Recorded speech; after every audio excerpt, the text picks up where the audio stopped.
বর্তমান সময়ে ফারাক্কা ব্যারেজ খুবই চর্চিত একটি বিষয়। আসুন আমরা এই ফারাক্কা ব্যারেজ সম্বন্ধে কিছু তথ্য জেনে নিই। নমস্কার, আমি সুদীপ। বাংলায় জানুন ইউটিউব চ্যানেলে আপনাদের স্বাগতম। এই ফারাক্কা ব্যারেজটি পশ্চিমবঙ্গ রাজ্যের মুর্শিদাবাদ জেলায় গঙ্গা নদীর ওপর অবস্থিত।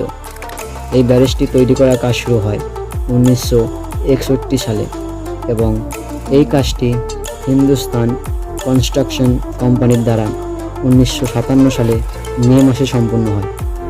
এই ব্যারেজটি তৈরি করতে খরচ হয় তখনকার দিনে প্রায় 157 কোটি টাকা। এখন তার মূল্য প্রায় 2000 কোটির উপর। এই ব্যারেজটিতে 109টি গেট রয়েছে। এই ব্যারেজটি 2245 মিটার বিস্তৃত এবং 25 মিটার গভীর। আজ এ পর্যন্তই। ভিডিওটি শেষ পর্যন্ত দেখার জন্য আপনাকে অসংখ্য ধন্যবাদ। নমস্কার।